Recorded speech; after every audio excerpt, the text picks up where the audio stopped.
السلام عليكم ورحمة الله وبركاته.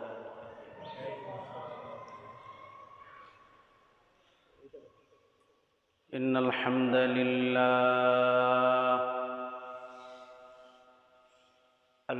لله الذي امتن على عباده بنبي المرسل،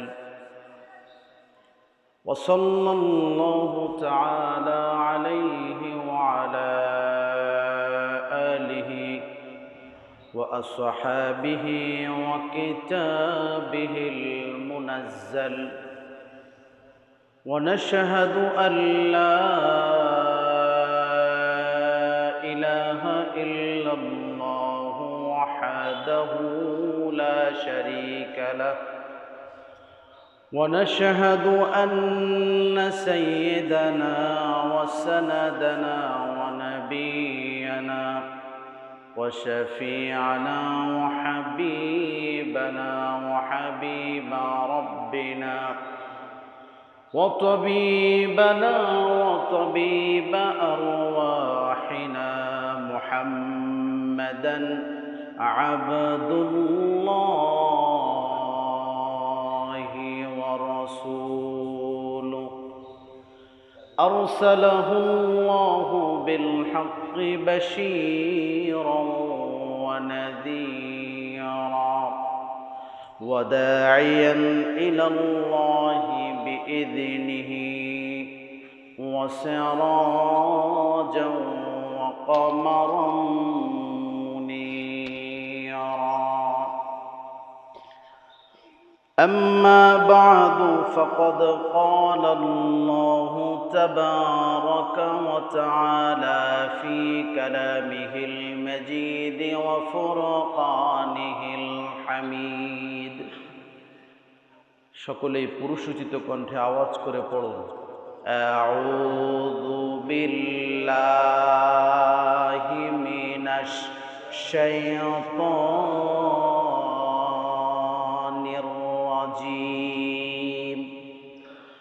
বিসমিল্লাহির রহমানির রহিম।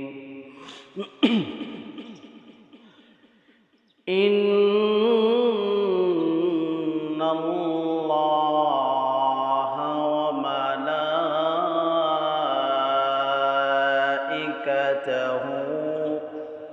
ইউসাল্লুনা আলান নবী ইয়া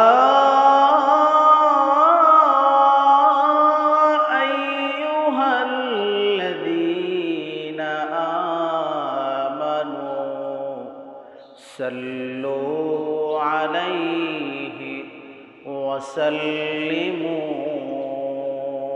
تسليما. اللهم صل على محمد وعلى آل محمد كما صليت على إبراهيم وعلى آل إبراهيم إنك حميد مجيد. اللهم بارك على محمد وعلى آل محمد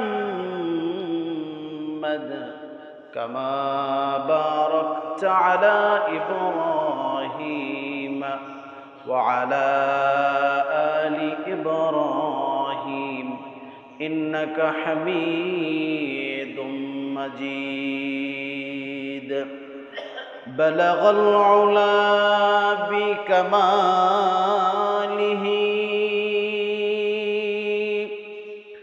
كشف الدجى بجماله، حسنت جميع خصاله. صلوا عليه وآله. لا إله إلا الله، لا إله জোরে লা ইলাহা। আসমানের মালিক তুমি আল্লাহ, জমিনের মালিক তুমি আল্লাহ। লা ইলাহা, লা ইলাহা ইল্লাল্লাহ, লা ইলাহা। সুবহানাল্লাহ ওয়ালহামদুলিল্লাহ, লা ইলাহা, লা ইলাহা ইল্লাল্লাহ মুহাম্মাদুর রাসূলুল্লাহ সাল্লাল্লাহু। আল্লাহ পাকের কাছে অসংখ্য অগণিত শুকরিয়া আদায় করছি। রব্বে করিম মালিকুল মুলক আহাদুন সামাদুন লাইসা কামিসলিহি শাইউন। উনি এমন একজন মালিক যিনি একক, যিনি একক, যিনি অমুখাপেক্ষী, যার কোনো সাদৃশ্য, যার কোনো স্ট্রাকচার, যার কোনো অবকাঠামো, যার কোনো পিকচার পৃথিবীতে হয়। Only one, all powerful man. তাম পৃথিবীটা হাতের উপরে করে সাত জমিনকে, সাত আসমানকে আল্লাহ পাক ইন্তজাম করছেন। সুবহানাল্লাহ। আমাদের কিন্তু রজব মাস প্রায় শেষ, শাবানের চাঁদ দেখা গিয়েছে, আর অল্প দিন পরেই মুসলিম উম্মার জীবনে আসবে এক মহান পবিত্র সময়। আল্লাহর নবী বলেছেন যে মানুষ এই সময়ে নিজের জীবনকে, নিজের জীবনের যা কিছু কালিমা আছে, যা কিছু জর্জরিত আছে গুনাহে, তা থেকে নিজের জীবনকে যদি পুত পবিত্র করতে না পারে, এর থেকে বদনসিব আর কেউ হতে পারে। আল্লাহর কাছে দোয়া করব, আল্লাহ পাক পুরা রমজানের বরকত যেন আমার জীবনে দিয়ে আমার লাইফটাকে বিউটিফুল করে দেন। পড়েন আমিন। সব সময় দোয়া করবেন ইনশাআল্লাহ। আজকের জুমার সংক্ষিপ্ত আলোচনা আপনাদের সম্মুখে আমি চেষ্টা করব আল্লাহর পরিচয় নিয়ে কিছু আলোচনা আপনাদেরকে শোনাবো, সরাসরি কোরআন ও হাদিস থেকে আল্লাহ পাকের পরিচয় সম্পর্কে। মহান রব কেমন, ওনার পরিচয় কি, উনি কে, শুনবেন তো ইনশাল্লাহ। ঘুমাবেন না, ধৈর্যের সাথে, এবং আমল করতে হবে, বিশ্বাস করতে হবে, দিল সাফ করে নিয়ে যেতে হবে। পারবেন না ইনশাল্লাহ?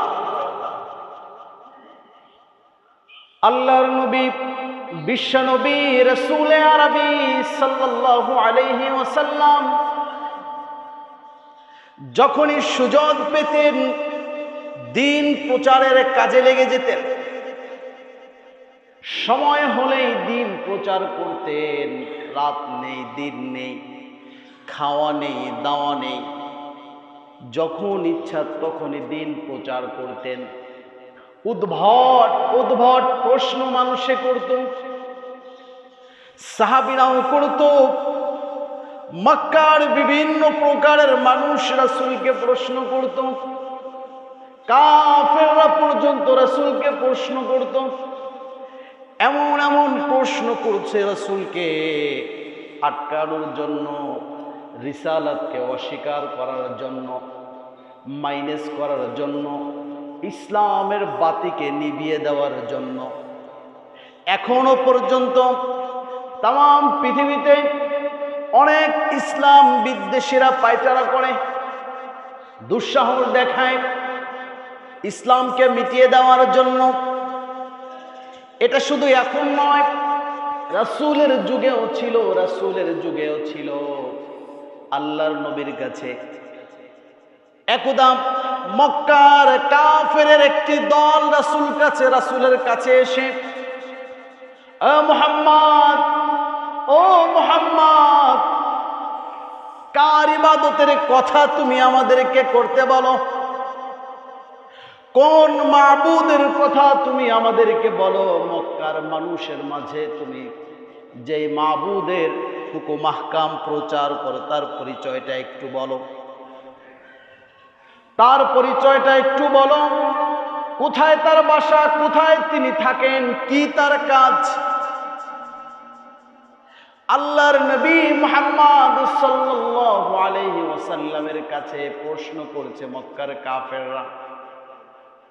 আল্লাহ রাব্বুল আলামিন রাসূল আরবি সাল্লাল্লাহু আলাইহি ওয়াসাল্লাম পৃথিবীর কোন মানুষ যারাই রাসূলকে মাইনাস করতে চেয়েছে, যারাই রাসূলকে পৃথিবীর জীবনে লাঞ্ছিত করতে চেয়েছে, যারাই রাসূলের বিরুদ্ধে লড়াই করতে চেয়েছে, আল্লাহ রাব্বুল আলামিন ইন্না কাফাইনাকাল মুস্তাহজিঈন। সুবহানাল্লাহ পড়ে। আল্লাহ বলেছেন, রাসূল সব কিছু থেকে আমি রব্বুল আলামিন আপনাকে বাঁচানোর জন্য যথেষ্ট। ঠিক কিনা বলেন? মক্কার কাফেররা নবীকে প্রশ্ন করলো, আপনার রবের পরিচয় কি? আল্লাহ রাব্বুল আলামিন রাসূলের কাছে 4টি পরিচয় দিলেন। কয়টি পরিচয়? জোরে বলেন, কয়টি পরিচয়? 4টি পরিচয় দিলেন। আর এই 4টি পরিচয় নিয়ে কোরআনুল কারীমের একটি সূরা রব্বুল আলামিন রচনা করেছেন। আল্লাহ পাক বললেন, ও নবী, ও নবী, ও নবী, হাবিব আমার, মক্কার কাফেররা আপনাকে লাঞ্ছিত করার জন্য আমার ব্যাপারে প্রশ্ন করে, আপনি জানিয়ে দেন। কুল হুয়াল্লাহু আহাদ, কুল হুয়াল্লাহু আহাদুনিল্লাহুস সামাদ, লাম ইয়ালিদ ওয়া লাম ইউলাদ ওয়ালাম ইয়াকুন লাহু কুফুয়ান আহাদ। সুবহানাল্লাহ পড়েন। আল্লাহ পাকের নবী বললেন, ও কাফেরের জামাত, ও কাফেরের দল, আল্লাহর পরিচয়ের প্রথম পরিচয় হচ্ছে কুল হুয়াল্লাহু আহাদ। এমন আল্লাহ, এমন মালিক, এমন রব আসমানের উপরে বসে বসে পৃথিবীর ইন্তেজামের ব্যবস্থা করেন, যিনি হচ্ছেন একক, যার কোনো শরীক, যিনি হচ্ছেন একক, যার কোনো শরীক অতীতও ছিল না, বর্তমানেও নেই, ভবিষ্যতেও হবে। বাংলার মানুষ লক্ষ্য করে দেখো, তাম পৃথিবীটা তুমি ঘুরে ঘুরে দেখতে পারো, ইসলাম বিদ্বেষী যারা রয়েছে, সাধারণত আমাদের বাংলাদেশের পাশের রাষ্ট্রে যদি লক্ষ্য করো তুমি দেখতে পাবে, ভারতে তুমি লক্ষ্য করলে দেখতে পাবে, কোন এক প্রদেশের মানুষকে যদি প্রশ্ন করো তোমরা কার ইবাদত করো, ওরা বলবে আমরা যার ইবাদত করি আমাদের মাবুদের নাম হচ্ছে কৃষ্ণ। ঠিক কিনা বলেন? আবার অন্য এক প্রদেশে গিয়ে বলবে তোমরা কার ইবাদত করো, ওরা বলবে আমরা যার ইবাদত করি তার নাম হচ্ছে মহাবিষ্ণু। আবার কেরালা আর এক প্রদেশে গিয়ে যখন আপনি প্রশ্ন করবেন তোমরা যেই মালিকের ইবাদত করো সেই মালিকের নাম কি, ওরা বলবে আমরা রামের ইবাদত করি। এভাবে করে করে এক একটা প্রদেশে গিয়ে আপনি জিজ্ঞাসা করবেন, প্রত্যেকটা প্রদেশের বিধর্মীগুলো বলবে আমরা অমুকের ইবাদত করি। কেউ বলবে ভগবানের ইবাদত করি, কেউ বলবে ব্রহ্মাণের ইবাদত করি, কেউ বলবে রামের ইবাদত করি, কেউ বলবে গীতার ইবাদত করি। এভাবে করে করে প্রত্যেকের জন্য আলাদা আলাদা মাবুদ রয়েছে, ঠিক কিনা বলেন? খ্রিস্টানদেরকে যদি আপনি প্রশ্ন করেন তোমরা কার ইবাদত করো, খ্রিস্টানরা বলবে আমাদের রব একজন নয়, আমাদের রব হচ্ছে তিনজন। একজন হচ্ছে আল্লাহ, আর একজন হচ্ছে আল্লাহর ছেলে ঈসা, আর একজন হচ্ছে আল্লাহর স্ত্রী মারিয়াম। নাউজুবিল্লাহ পড়েন। কিন্তু বাংলার মুসলমান লক্ষ্য করে দেখো, তাম পৃথিবীর যে প্রান্তে তুমি যাবে, ইউরোপ বলো, আমেরিকা বলো, ইংল্যান্ড বলো, লন্ডন বলো, ফ্রান্স বলো, প্রত্যেকটা মুসলমানকে যদি তুমি প্রশ্ন করো ও মুসলমান কার ইবাদত করো, আমেরিকায় প্রশ্ন করো মুসলমান কার ইবাদত করো, পাকিস্তানে প্রশ্ন করো মুসলমান কার ইবাদত করো, আরব আমিরাতে প্রশ্ন করো কার নামে সিজদা দাও, বাংলার মুসলমানকে প্রশ্ন করো কার জন্য কোরআন তেলাওয়াত করো, পৃথিবীর সব জায়গার মুসলমানকে যদি জিজ্ঞাসা করো সিজদায় কার কুদরতি পায়ে লুটিয়ে পড়ো, সকল মুসলমানের যেই জবাবটা হবে চিৎকার করে বলেন তিনি কে? ঠিক কিনা? তাহলে বুঝে আসে ইসলামের বাইরে যারা রয়েছে তাদের রব হাজার লক্ষ থাকতে পারে, কিন্তু আল্লাহ রাব্বুল আলামিন বললেন, ও নবী আমার কাছে আমার ব্যাপারে আপনার কাছে প্রশ্ন করে আপনি জানিয়ে দেন, কুল হুয়াল্লাহু আহাদ।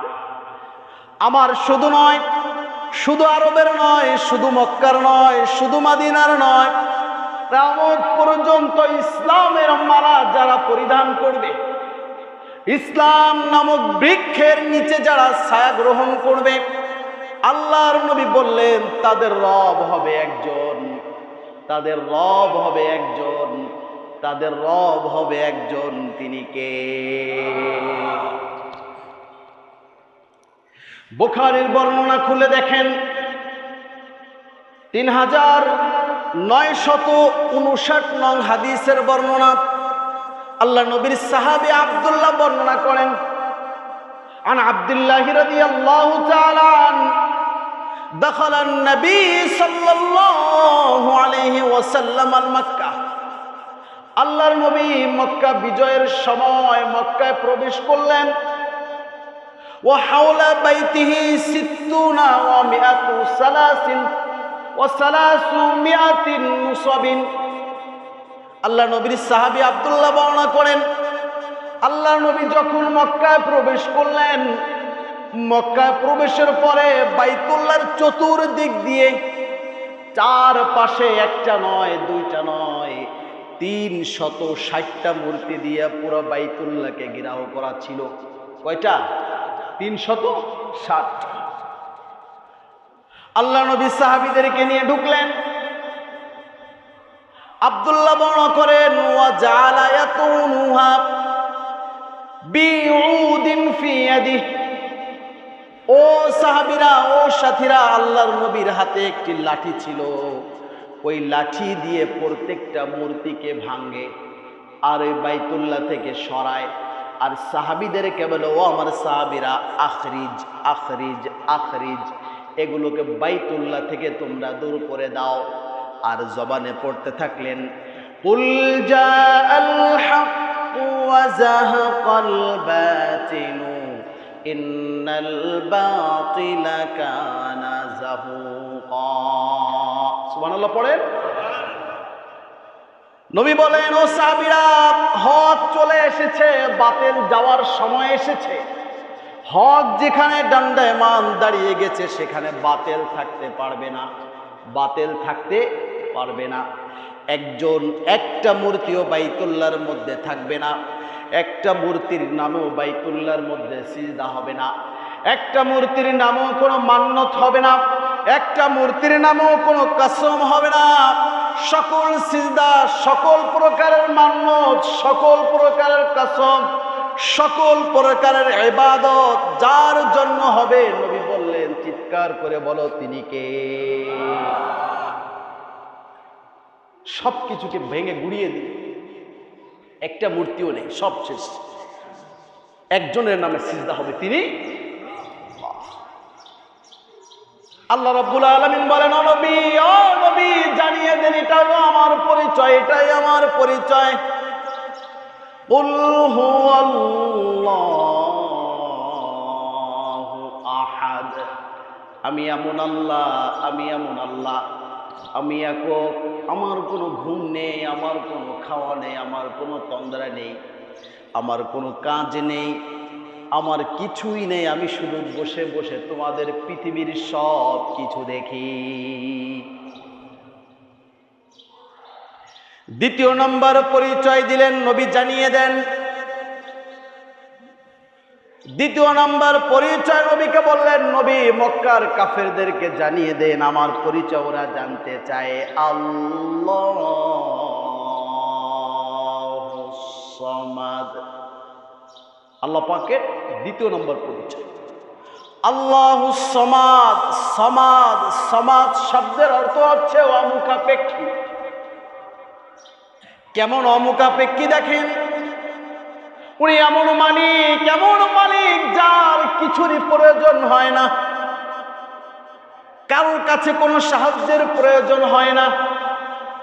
তবে সবাই সাহায্য চায় কার কাছে? চিৎকার করে বলো, কার কাছে চায়?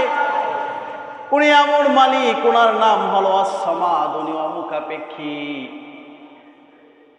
আল্লামা ইবনে কাসির রহমাতুল্লাহ আলাইহির একটি কিতাব আল বিদায়া ওয়ান নিহায়া নাম, এই কিতাবের 1 নং খণ্ডে 60 নং পৃষ্ঠার মধ্যে উনি একটি হাদিস নকল করেছেন। হাদিসের রাবি হলেন আল্লাহর নবীর সাহাবী আবু যর। উনি বর্ণনা করেন, নবীজি বলেছেন, একটা নয়, দুইটা নয়, 7 জমিন 7 আসমান কত বড় তোমরা জানো? ও সাথীরা, 7 জমিন 7 আসমান আল্লাহ রাব্বুল আলামিন সৃষ্টি করেছেন, এটা কত বড় তোমরা জানো? ওয়াল্লাযী নাফসি বিয়াদি, উনি কসম করে বলছেন, ওই সত্তার কসম, ওই মালিকের কসম যার হাতে আমার প্রাণ। শোনো শোনো, মাস-সামাওয়াতুস সাবউ ওয়াল আরদুনাস সাবউ, 7 জমিন 7 আসমান কত বড় তোমরা একটু লক্ষ্য করো আল্লাহ পাকের কুরসির তুলনায়। ইনদাল কুরসি, আল্লাহর নবীর সাহাবী আবু যর বলেন, জমিনগুলোকে আল্লাহ রাব্বুল আলামিন একটা একটা করে 7টি তৈরি করেছেন, আসমানগুলোকে একটা একটা করে 7টি তৈরি করেছেন, এরপরে আরশে আজিম তৈরি করেছেন। এই আরশে আজিমের উপরে রব্বুল আলামিন কুরসির মধ্যে বসে আছেন। তাহলে আল্লাহর নবীর সাহাবী আবু যর বলেন, আল্লাহ পাক কেমন অমুখাপেক্ষী, ওনার কিছুর প্রয়োজন কেন হয় না, সেইটা বুঝাইতে চাইতেছেন। ইনদাল কুরসি কাহালকাতিন হুফলাতিন ফি আরজি ফালাত, বলছেন একটি মরু প্রান্তরে যদি তুমি দাঁড়াও, মরুভূমির মাঝখানে তুমি দাঁড়াবে, সামনে তাকাবে, মনে হবে আসমান জমিন একাকার হয়ে গেছে, পিছনে তাকাবে, মনে হবে আসমান জমিন একাকার হয়ে গেছে, ডানে তাকাবে, বামে তাকাবে, মনে হবে জমিন আর আসমানের মাঝে কিছু নেই। এমন মরু প্রান্তরে যখন তুমি দাঁড়াবে, দাঁড়ানোর পরে যদি দেখো ওই মরুভূমির মাঝে আংটির ন্যায় একটি কড়া পড়ে আছে, আংটির মতো একটি কড়া পড়ে আছে। ও পৃথিবীর মানুষ, লক্ষ্য করে শুনো, আল্লাহর নবী বলেন, তাম পৃথিবী এবং আসমান এবং জমিন সব কিছু আল্লাহর ওই কুরসির সামনে, ওই কুরসির তুলনায় একটি আংটির মতো আল্লাহ পাক তৈরি করেছেন। আল্লাহু আকবার। একটি আংটির মতো আল্লাহ পাক তৈরি করেছেন। একটি আংটি কতটুকু জায়গা নিবে? তাহলে এই জমিন আসমানের বিক্ষিপ্ততা যদি এত বড় হয়, তাহলে আল্লাহ পাকের আরশ কত বড়, আর আরশের তুলনায় আল্লাহ পাকের কুরসি আরো কত বড়। সুবহানাল্লাহ। আল্লাহর নবী বলেন, শুধু এতটুকুনি নয়, পৃথিবীর সকল মানুষ, সকল জিন, সকল প্রকারের প্রাণীগুলো যদি কোন এক মরু প্রান্তরে একত্রিত হয়ে মানুষগুলো আল্লাহর কাছে একটা দাবি করবে, আব্দুল্লাহ একটা দাবি করবে, আব্দুর রহমান একটা দাবি করবে, এমপি সাহেব একটা দাবি করবে, ওই রিক্সাওয়ালা একটা দাবি করবে, জিন্নাত এক প্রকার দাবি করবে, সাগরের মাছগুলো আল্লাহর কাছে দাবি করবে, প্রত্যেকটা প্রাণী আল্লাহর কাছে দাবি করবে। রব্বুল আলামিন একটা একটা করে প্রত্যেকটা মানুষের চাহিদাকে পূরণ করবেন, একটা একটা করে প্রত্যেকটা জিন্নাতের চাহিদাকে পূরণ করবেন, একটা একটা করে প্রত্যেকটা প্রাণীর চাহিদাকে রব্বুল আলামিন পূর্ণ করে দিবেন। আল্লাহর নবী বলেন, শোনো, তোমার রব কেমন অমুখাপেক্ষী। সব কিছু পূর্ণ করে দেওয়ার পরেও সব কিছু, সব চাহিদা যখন পূর্ণ হয়ে যাবে, তুমি হয়তো চিন্তা করতে পারো আল্লাহ রাব্বুল আলামিনের ভান্ডার থেকে মনে হয় কমে যাবে। আল্লাহ নবী বলেন, ও সাহাবীরা, শোনো শোনো, সব কিছু রব্বুল আলামিন যখন সকল চাহিদাকে পূর্ণ করে দিবেন, পূর্ণ করে দেওয়ার পরেও রবের রহমতের দরিয়া থেকে কিঞ্চিত পরিমাণ কমবে না। সব চাহিদা পূরণ করে দেওয়ার পরেও কিঞ্চিত পরিমাণ রবের ওই দরিয়া থেকে রহমতের কিছুই কমবে না। তাহলে কেমন মালিক, কেমন অমুখাপেক্ষী। তৃতীয় নম্বর পরিচয় দিলেন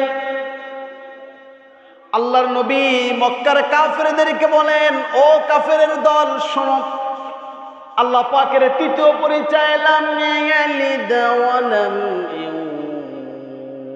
ইউলাদ। আল্লাহ পাকের তৃতীয় পরিচয় হচ্ছে রব্বুল আলামিন নিজে কাউকে জন্ম দেননি, আবার কারো থেকে উনি জন্ম নেননি। সুবহানাল্লাহ। তবে দেখবেন, লক্ষ্য করে,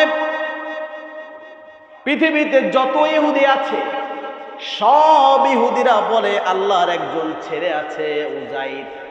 যার নাম কি? উজাইর। আল্লাহ, ওরা বলতে চায় আল্লাহ রাব্বুল আলামিনের ছেলে আছে, তার নাম হচ্ছে উজাইর। সূরা তাওবার মধ্যে রাব্বুল আলামিন বলেন, ওয়াকালাতিল ইয়াহুদু উজাইরুন ইবনুল্লাহ। সকল ইহুদিরা বলে উজাইর আল্লাহ রাব্বুল আলামিনের সন্তান।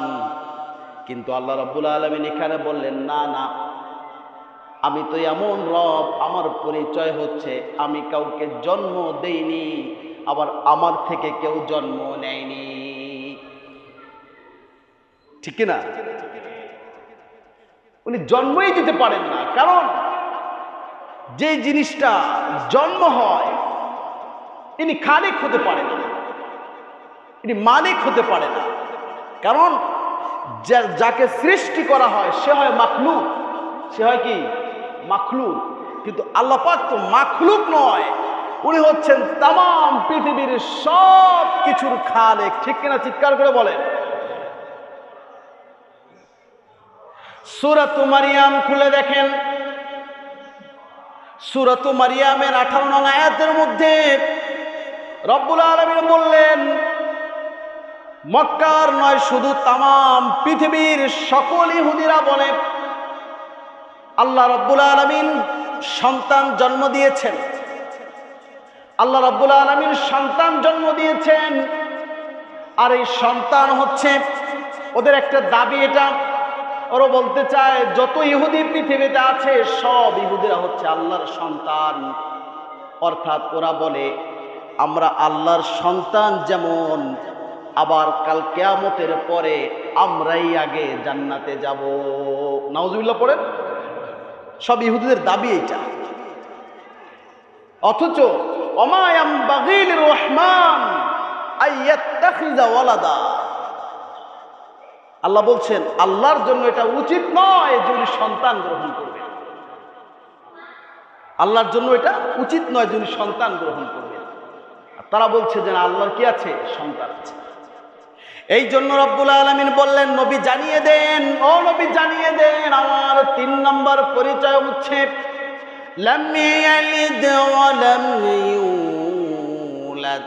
আমি এমন রব, এমন মালিক, আমি কাউকে জন্ম দেইনি, আবার আমিও কারো থেকে জন্ম নেইনি। এরপরে আল্লাহর নবী বললেন, ও মক্কার কাফেরের দল, ও মক্কার কাফেরের জামাত, আল্লাহ রাব্বুল আলামিনের 4র্থ পরিচয় শুনে যাও। আল্লাহ পাক বলেন, ওয়ালাম ইয়াকুল লাহু কুফুয়ান আহাদ। তাম পৃথিবীর কোনো পরাশক্তি, কোনো দেশীয় শক্তি, কোনো প্রেসিডেন্ট, কোনো বাদশাহ, যারাই পৃথিবীতে আগমন করছে, যারাই পৃথিবীতে অতীত হয়ে গেছে, যারাই পৃথিবীতে বর্তমান আছে, যারাই পৃথিবীতে আগামীতে আসবে, কিয়ামত পর্যন্ত যারাই আগমন করবে, রব্বুল আলামিন বলে, শোনো আমার একটি পরিচয়, আমার সমকক্ষ পৃথিবীর কেউ হতে পারবে না। পারবে? একজন দাবি করেছিল। সূরাতুন নাজিআ খুলে দেখেন, 24 নং আয়াতের মধ্যে আল্লাহ পাক বলছেন, فقال أنا ربكم الأعلى فأخذه الله نكال الآخرة والأولى। হযরত মুসা আলাইহিস সালাম, হযরত হারুন আলাইহিস সালাম ফেরাউনের কাছে গিয়ে আল্লাহর কথা বললেন, আল্লাহর পরিচয় তুলে ধরলেন, ইসলামের পরিচয় তুলে ধরলেন। ফেরাউন সব কথা শুনে তাদের কথার প্রতি উত্তরে জবাব দিল, আসমান জমিনের মধ্যে তো কোনো মালিক নেই, কোনো রব নেই, সব রবের থেকে বড় রব হচ্ছে আমি। নাউজুবিল্লাহ পড়েন। ফেরাউন বলছে, ফাকালা আনা আনা রাব্বুকুমুল আ'লা, আমি হলাম সব মালিকের বড় মালিক। আল্লাহ রাব্বুল আলামিন চিন্তা করলেন, ওকে একটা শাস্তি দেওয়া দরকার, একটা সাজা দেওয়া দরকার। কেমন সাজা দিলেন দেখেন, আল্লাহ রাব্বুল আলামিন সেটাও রেকর্ড করেছেন। ফাআখাযাহুল্লাহু নাকালাল আখিরাতি ওয়াল উলা। তাম পৃথিবীর আগে পরের সকল মানুষের জন্য নিদর্শন স্বরূপ ফেরাউনকে শুটকি বানায় রেখে দিছে। ঠিক কিনা? সব মানুষের যারাই এভাবে করে নিজেকে রব বলে দাবি করবে, আল্লাহ পাক তাদের শাস্তির জন্য, উপদেশের জন্য ফেরাউনকে শুটকি বানায় রেখে দিছে। যে ও কি করেছিল? আমার সমকক্ষ হতে চেয়েছিল, আমি ওকে কি করলাম? শুটকি বানায় রেখে দিলাম। আল্লাহ পাকের সমকক্ষ কেউ হতে পারবে না কেন? আল্লাহ পাকের সমান সমান শক্তি, সমান সমান ক্ষমতা কারো হবে না কেন? আল্লাহর নবী, আল্লাহ পাকের একজন নবী ছিল হযরত ইব্রাহিম আলাইহিস সালাতু ওয়াস সালাম। সূরাতুল বাকারা খুলে দেখেন, 258 নং হাদিসের মধ্যে সূরাতুল বাকারার বর্ণনাটা এসেছে।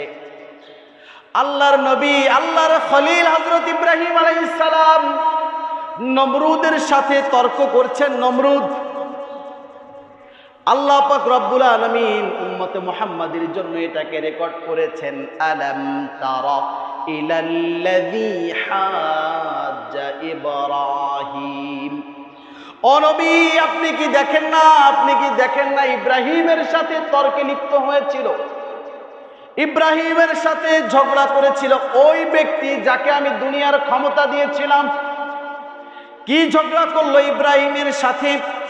ওই নমরুদ ইব্রাহিমকে বলল, শোনো শোনো, তোমার রব যেমন মানুষকে বাঁচাতেও পারে, মৃত্যু দিতেও পারে, আমি তেমন মানুষকে বাঁচাতেও পারি, মৃত্যু দিতেও পারি।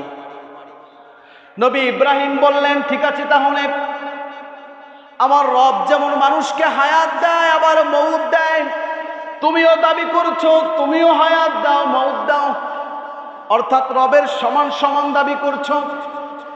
হযরত ইব্রাহিম আলাইহিস সালাতু ওয়াস সালাম প্রশ্ন করলেন, ও নমরুদ, তুমি বলো তো সূর্য কোন দিক দিয়ে ওঠে? সকলেই বলেন, কোন দিক দিয়ে ওঠে? সূর্য ওঠে পূর্ব দিগন্ত থেকে। রব্বুল আলামিন সূর্যকে অর্ডার করেছেন, আজীবন তোমার ডিউটি হলো তুমি পূর্ব দিগন্ত থেকে উঠবে আর পশ্চিম আকাশে গিয়ে তুমি ডুবে যাবে। নবী ইব্রাহিম বলেন, ও নমরুদ, ঠিক আছে, তোমাকে খোদা বলে আমি মানব। আমার রব সূর্য যেহেতু পশ্চিম দিক থেকে উঠায়, পূর্ব দিক থেকে উঠায়, তুমি যেহেতু আমার রবের সমকক্ষ দাবি করছো, তোমার যদি ক্ষমতা থাকে তুমি সূর্যকে বলো পশ্চিম দিক দিয়ে উঠতে। আল্লাহু আকবার। পারবে কোনোদিন? এ প্রশ্ন যখন আল্লাহর নবী ইব্রাহিম নমরুদকে বললেন, নমরুদ, আল্লাহ পাক রব্বুল আলামিন বলছেন, ফাবুহিতাল্লাযী কাফার। এ কথা বলার সঙ্গে সঙ্গে ইব্রাহিমের সামনে নমরুদের মাথাটা নত হয়ে গেল। এই জন্য রব্বুল আলামিন এটাই বুঝানো মানুষ, আলাম ইয়াকুল লাহু কুফুয়ান আহাদ, পৃথিবীর কেউ আল্লাহর সমকক্ষ হতে পারবে না। আরো একটি কারণ আছে, আল্লাহ পাকের সমকক্ষ কেন হতে পারবে না? লক্ষ্য করে দেখুন, তাম পৃথিবীতে যত মানুষ আছে সব ধর্মের মানুষের কথাই বলেন। মানুষগুলো যখন বিমানে চড়ে, যদি কখনো এমন অ্যাক্সিডেন্টলি হয়ে যায় কিছু সময় পরে বিমান ধ্বংস হয়ে যাবে, চিৎকার করে বলেন তো মানুষগুলো ডাকে কাকে? কাকে ডাকে? চাই সে মুসলমান হোক, চাই সে হিন্দু হোক, চাই সে খ্রিস্টান হোক। আল্লাহ পাক বুঝাতে চান, ও পৃথিবীর মানুষ, ওই জঙ্গলে যে হিংস্র প্রাণীর সম্মুখে দাঁড়িয়ে আছে সেও আমাকে ডাকে। কারণ পৃথিবীর প্রত্যেকটা সুস্থ দেমাগের মানুষ এটা বুঝে, সুস্থ দেমাগের মানুষ এটা জানে যে রব্বুল আলামিন ছাড়া পৃথিবীর মানুষের জন্য আর কোনো সাহায্যকারী, পৃথিবীর মানুষের জন্য নেয়ামতদাতা আর কেউ নাই। সুস্থতার মালিক ওকে, বিপদ থেকে বাঁচানোর মালিক ওকে, সব প্রকারের বিপদ থেকে বাঁচিয়ে দিতে যিনি পারেন তিনি কে? আল্লাহ রাব্বুল আলামিন এইটা বোঝানোর জন্য বলছেন, ওয়ালাম ইয়াকুল লাহু কুফুয়ান আহাদ। সুবহানাল্লাহ পড়েন। এই সূরার সুন্দর একটি বৈশিষ্ট্য আছে। সূরা ইখলাসের আল্লাহ পাক রব্বুল আলামিন ওনার 4টি পরিচয় এইখানের মধ্যে তুলে ধরেছেন। এই সূরার তাফসীর করতে গিয়ে আল্লামা ইবনে কাসির রহমাতুল্লাহ আলাইহি উনি একটি হাদিস বর্ণনা করেছেন। ইসলামের সর্বপ্রথম মসজিদ হচ্ছে মসজিদে কুবা। মসজিদে কুবা, ওইখানে আল্লাহর নবীর একজন সাহাবী ইমামতি করতেন। উনি একটি অভ্যাসে পরিণত করে নিয়েছিলেন। উনি যেই নামাজ পড়তেন, যখনই নামাজে দাঁড়াতেন, প্রত্যেকটা নামাজের প্রত্যেকটা রাকাতে সূরা ফাতিহার পরে অন্য কেরাত মেলানোর আগে সূরাতুল ইখলাস পড়তেন। কথাটা বুঝাইতে পারছি? প্রত্যেকটা রাকাতে সূরা ফাতিহার পরে অন্য কেরাত পড়ার আগে সূরাতুল ইখলাস পড়তেন। আর মুসল্লিরা তো বিরক্ত হয়ে গেছে, প্রত্যেক দিন প্রত্যেক রাকাতে উনি আগে কি পড়েন? সূরা ইখলাস পড়ে। কেউ কেউ বলতেছে যে আপনি যে পড়ার এদিকে নামাজ টামাজ হয়নি আমার, সূরা ইখলাস ছাড়া কি কোরআনে আর কোনো সূরা আপনি পারেন না? পারি তো। এটা কেন পড়েন? আমার মন চাইতেই পড়তে। আল্লাহর নবী একদিন ওই মসজিদে আগমন করলেন, সব মুসল্লিরা সভাপতির কাছে গেল। সভাপতিকে মুহাম্মদ সাল্লাল্লাহু ও সভাপতি সাহেব, নবী ও নবী, আপনার ইমাম কেমন ইমাম দিলেন? প্রত্যেক নামাজে প্রত্যেক রাকাতে সূরা ফাতিহার পরে সূরা ইখলাস ছাড়ে না। নামাজ কি আমাদের হয়নি? আল্লাহ নবী বলেন, ও ইমাম এদিকে আসো, কেন তুমি এটা করো? ইমাম বলেন, ও নবী, আমি যখন সূরা ইখলাস তেলাওয়াত করি, নামাজের মধ্যে দাঁড়িয়ে দাঁড়িয়ে যখন সূরা ইখলাসটা পড়ি, আমার সামনে মনে হয় রব্বুল আলামিনের পুরো পরিচয়টা রব্বুল আলামিন তুলে ধরে। এই জন্য নবী আমি সূরা ইখলাসটা প্রত্যেক রাকাতে পড়ি। আল্লাহ নবী বলেন, আজকে থেকে কবর পর্যন্ত তোমার চাকরি পার্মানেন্ট করে দিলাম। সুবহানাল্লাহ। এটা সূরা ইখলাস। আরো একটি আমল আছে। আম্মাজান হযরত আয়েশা রাদিয়াল্লাহু তাআলা আনহা বলেন, এটাও তাফসীর ইবনে কাসিরের মধ্যে আল্লামা ইবনে কাসির এই হাদিসটাও বর্ণনা করেছেন, বুখারীতেও আছে কিতাবুস সালাতের মধ্যে। আল্লাহর নবী প্রত্যেক দিন রাতে ঘুমানোর আগে সূরাতুল ইখলাস একবার পড়তেন।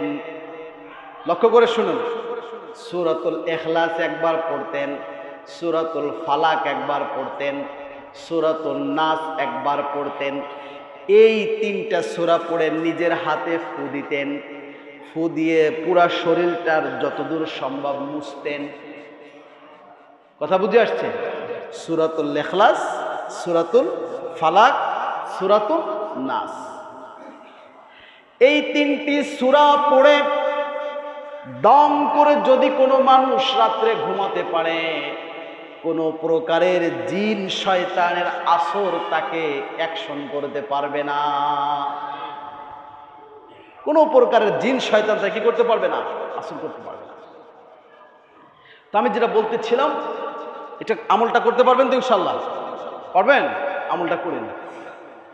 তো আল্লাহ পাক চতুর্থ পরিচয় দিলেন যে আমি এমন মালিক যে আমার সমকক্ষ হওয়া, আমার সমান হওয়া, কারো সাহসও নেই, কারো ক্ষমতাও নেই। যারাই ক্ষমতা দেখিয়েছে, যারাই সাহস করেছে, আমি সবগুলোকে ধ্বংস করে দিয়েছি। বাদশাহ আকবর, মোগল সম্রাট ছিলেন বাদশাহ আকবর। উনিও নিজেকে একজন খোদা দাবি করলেন। কি দাবি করলেন? খোদা দাবি করলেন। একটা কিতাব উনি রচনা করলেন, দ্বীনে ইলাহি। কিতাবের নাম কি? দ্বীনে ইলাহি। তো ওই কিতাবের মধ্যে ইসলামের যে সকল কাজ, নামটা কিন্তু আকবর। মুসলমান না হিন্দু? হ্যাঁ, মুসলমান। এই জন্য যত ইসলামের ক্ষতি বিধর্মীরা না করছে, তার থেকে বেশি ক্ষতি করে মুনাফিকরা। ঠিক কিনা? মুনাফিকরা বেশি ক্ষতি করে। বাদশাহ আকবর মুসলমান, কিতাব লিখলেন দ্বীনে ইলাহি। নাম কি? দ্বীনে ইলাহি। এই কিতাবের জিকির কি জানেন? আল্লাহু আকবার জাল্লা জালাল। প্রত্যেকটা তার যত বান্দা ছিল, যার সাথে যার দেখা হইতো, আল্লাহু আকবার জাল্লা জালাল মানে আকবরই হচ্ছে বড় আল্লাহ, তিনি ছাড়া আর কোনো মাবুদ আমাদের নেই। পড়েন নাউজুবিল্লাহ মিন যালিক। যত প্রকারের নিষিদ্ধ কাজ, মদ গাঁজা, সব উনি কি করেছিলেন? ওনার ধর্মের মধ্যে জায়েজ করে দিয়েছিলেন। সব আমার ধর্মে যারা আসবে সব জায়েজ। আর সব মানুষ তো ঢুকছে। আল্লাহ পাক মৃত্যুর সময় খুব করুণ মৃত্যু দিয়েছেন। অর্থাৎ একমাত্র আল্লাহর পরিচয় বহন করে যে কিতাব, যেই দিন, যেই মুসলিম জাতি পৃথিবীর শুরু থেকে শেষ পর্যন্ত এই জাতিকে টিকিয়ে রাখবেন কে?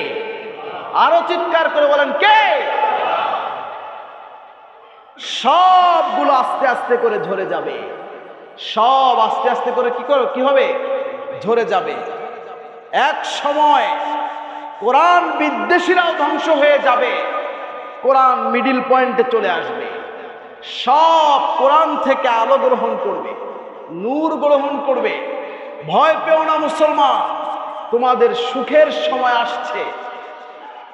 সুখ মানে এটা নয় যে তুমি পাঁচতলায় বসে বসে 10 তলায় বসে বসে 20টা গাড়ির মালিক হয়ে জীবন পরিচালনা করবে, এটা সুখ নয়। সুখ হচ্ছে ওটা তুমি নিজেও সুখী, তোমার পরিবারও সুখী, তোমার সমাজের সব মানুষগুলো সুখী, তোমার দেশের সব মানুষগুলো সুখী। ঠিক কিনা বলে? এটাকেই বলে ইসলাম। এই জন্য রব্বুল আলামিন